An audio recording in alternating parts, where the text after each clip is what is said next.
એક નેતા, એક સાંસદ, એક ધારાસભ્ય ક્યારેય કોઈ એક સમાજના નથી હોતા. કોઈ નેતાઓને ક્યારેય એક સમાજે ચૂંટ્યા પણ નથી હોતા. એટલે પોતાને રાજકીય નેતા ગણતા નેતાઓને કામ પણ બધાનું કરવાનું જ હોય છે.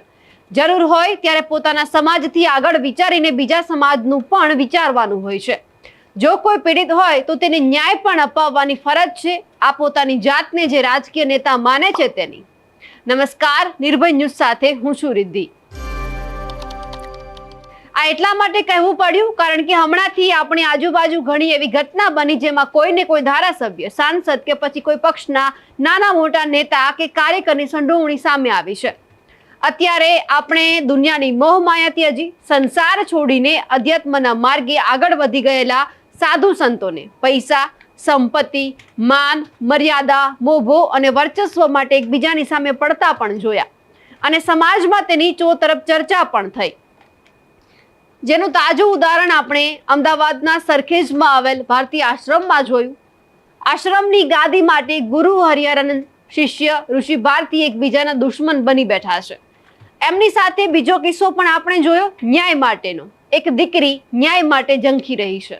આજ સુધી કોઈ ભાજપનો એક ધારાસભ્ય, સાંસદ કે પછી કોઈ નાના મોટો કાર્યકર આ દીકરીને ન્યાય અપાવવા માટે મેદાને નથી આવ્યો. પણ જો પોતાના સમાજની જો કોઈ બાબતે વાહવાઈ લૂંટવાની હોય તો આજ રાજકીય નેતાઓ ખાડો ખોદવા આવી જ જાય છે. પણ જો કોઈને ન્યાય અપાવવો હોય કે આપવો હોય તો આ બધા સુનમૂન થઈ જાય છે. આ બંને ઘટનાની એક સાથે એટલે વાત કરવી છે કારણ કે આ બંને ઘટનામાં એક વ્યક્તિ ખાસ છે અને એ છે કેબિનેટ મંત્રી કુંવરજી બાવળિયા.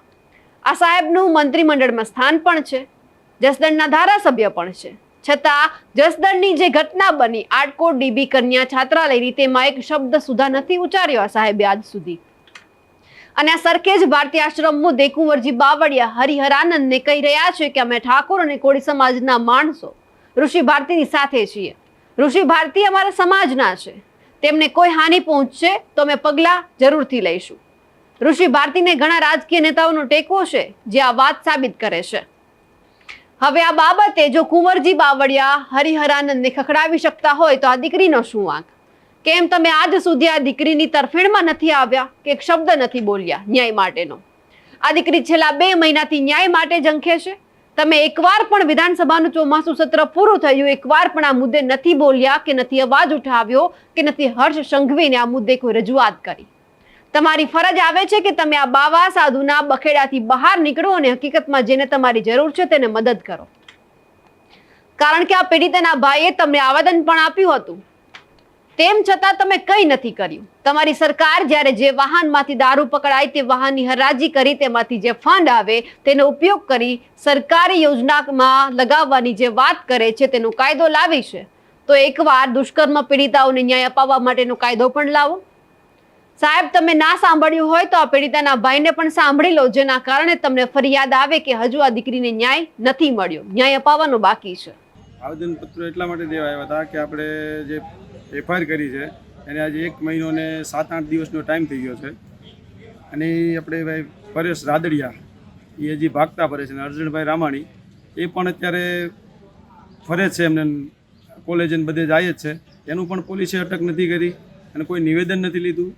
અને આપણે આજે પરેશ રાદડિયા છે એને પણ કોઈ નિવેદન નથી લીધું અને પકડ્યા પણ નથી. 1 મહિનો ને 7 દિવસનો ટાઈમ થઈ ગયો છે. તો પશ્ચિમ બંગાળના કેસમાં, રેપ કેસમાં જો પોલીસ 48 કલાકમાં એને પકડી શકતી હોય તો આપણે ગુજરાત પોલીસ છે એ 1 મહિનો ને 7 દિવસ થયા તો આરોપીને કેમ પકડી નથી રહી? શું કુંવરજીભાઈ શું તમને કીધું? કુંવરજીભાઈની આપણે એટલી જ અપેક્ષા હતી કે તમે અમને આમાં સૌભાગી બનો અને આમાં જે કાંઈ છે આપણે પરેશને એમાં આપણે સાહેબને કહો, પીએસઆઈ સાહેબને અને એસપી સાહેબને કે આમાં વહેલી તકે આનું ધરપકડ કરે અને કડકમાં કડક કાર્યવાહી કરે આરોપીને. તમારે કોઈ સમાધાન માટે કે કોઈ બીજું નાનું મોટું સમાજ લેવલે પ્રેશર આવે? સમાધાન તો માનો ને કે સગા સંબંધીઓને એવું કીધા રાખે છે, પણ સમાધાન આપણે આજે નથી કરવાનું ને કાલે નથી કરવાનું. સમાધાન થકી કોઈ આપણે કોઈને શરમાવા નહીં, સગા સંબંધીને કે સમાધાન થકી એને બેસાડો એવું ઘણો કહે છે અને ફોન કરે છે, પણ આપણે એ કાંઈ કરવાનું થતું નથી. સમાધાનમાં કેવા કેવા પ્રકારની ઓફરો આપે છે? સમાધાનમાં તો સમજો કે આમાંથી જેને નીકળવું એટલે બધું તો પૈસાની ઓફરો કરવાના છે. પહેલી તો કે ભાઈ આટલા પૈસા આપું ને સેટિંગ કરી નાખો, આમ મળવું છે એવા ફોન પર અર્જુનભાઈએ પણ એક ફોન કરેલો 4 થી 4-5 દિવસ પહેલાં જ, બરાબર, કે મને દીકરી સાથે મળવાનું. અમે દીકરી સાથે છે એવું પણ એણે કીધેલું છે કે અમે દીકરી બાજુ છે ને અમારે સમાધાન કરવું છે, પણ આપણે કોઈ જાતનું સમાધાન કરવાનું થતું નથી કોઈ થકી, અને કોઈની સાથે સમાધાન નથી કરવાનું. તમારી જે માંગણી છે એ માંગણી નહીં સંતોષવામાં આવે તો શું આગામી દિવસોમાં કરશો? અમારી માંગણી એટલી જ છે કે આરોપીને પકડો અને કડકમાં કડક કાર્યવાહી કરો અને એને સજા અપાવો. આગામી દિવસોમાં તમારી જે માંગણી છે એ સંતોષવામાં નહીં આવે તો તમે શું કરશો? આગામી દિવસોમાં અમારી માંગણી કે સંતોષમાં નહીં આવે તો પછી અનશન ઉપર બેસશું. કુંવરજી બાવળિયા, તમે આ સાંભળ્યું કે એક દીકરીનો પરિવાર હજુ પણ ન્યાય માંગે છે, તો તમે ક્યારે આગળ આવશો? અને જો તમને એવું લાગતું હોય કે હવે તો બંને આરોપીઓ પકડાઈ ગયા છે, તો તમારી જાણ ખાતર કહી દઉં કે આ બંને આરોપીઓ તમે કે તમારી પોલીસે નથી પકડ્યા, પણ બંને સામેથી જ સામે આવ્યા છે. મધુ ટાઢાણી પણ એમની સાથે પરેશ રાદડિયા પણ જે હમણાં પકડાયો તે પણ જાતે જ સામે આવ્યો છે, કારણ કે પરેશ રાદડિયાએ જે કોર્ટમાં જે આગોતરા જામીન મૂક્યા હતા તેને કોર્ટે રદ કર્યા, એટલે આ મહોદયે સામેથી સરેન્ડર કરવું પડ્યું. એટલે તમારી પોલીસ શું કરી રહી છે એ તો તમને ખબર જ છે.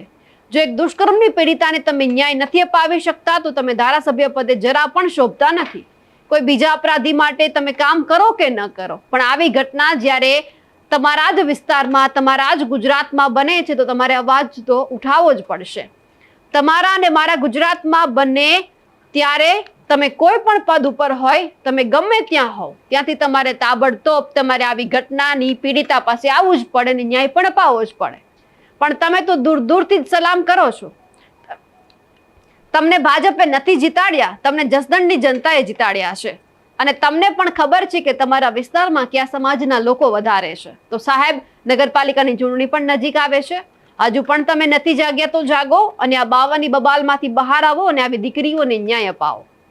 અમારા અહેવાલ વિશે આપનું શું કહેવું છે કમેન્ટ કરીને ચોક્કસથી જણાવજો. સાથે જ નિર્ભય ન્યૂઝને લાઇક, શેર અને સબસ્ક્રાઇબ કરવાનું ભૂલશો નહીં. નમસ્કાર.